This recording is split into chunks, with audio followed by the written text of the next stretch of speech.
Even if you aren't capable of seeing what's on the road or quickly reacting to changes in the roadway, the vehicle can do that for you in an ideal situation. So even if you can't drive yourself, the autonomous vehicle might be able to get you from one place to another.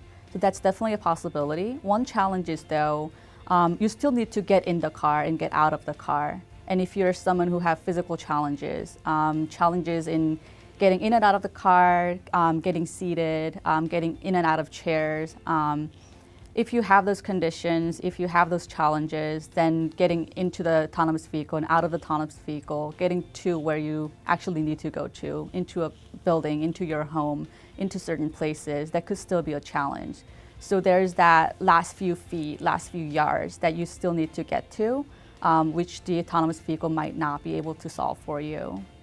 I do a lot of studies on technology acceptance, looking at different domains, not just the car, but also looking at home technologies, aging in place technologies, caregiving technologies, mobile technologies. And I try to think about different factors that may affect how people are accepting or not accepting different technologies and related services. And I always look at age as a factor, and I also look at socioeconomic status, health conditions, anything that they are experiencing difficulties with. And I also ask about their technology experience. Generally, are you experienced with technologies? Also, do you consider yourself to be an early adopter? And I also try to ask about different technologies and what they're experienced with. Do you know about certain technologies? Are you experienced using certain technologies? And what I've been seeing across domains, across studies, is that age has a correlation with acceptance and experience. So people who are, well, generally people who are older are less accepting.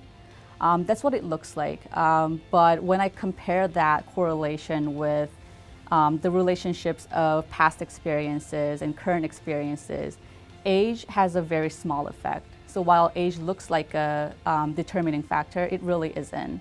Age is, well, there are other factors such as past experiences with technology, their self-confidence, how they feel about using different technologies, and how they feel about navigating different spaces and navigating different services.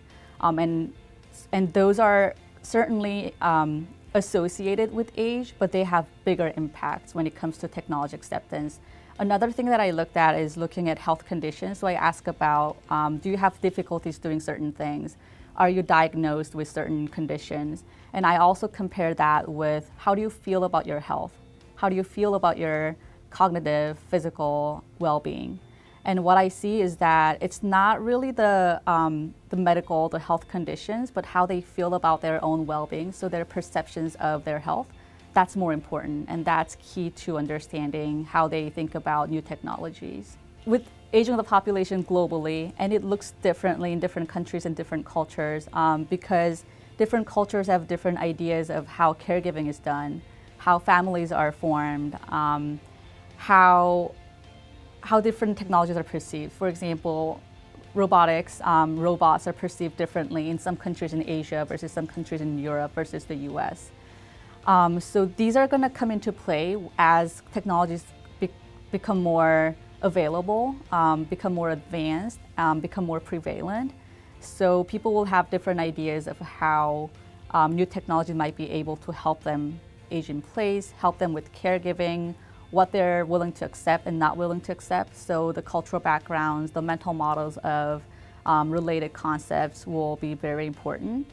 But across different cultures though, because caregiving becomes a bigger issue as there are more older adults but less younger adults to care for them. And as people start to live in different places and not necessarily living together, the demand for technology-enabled services and products for caregiving and for aging in place independently will become greater.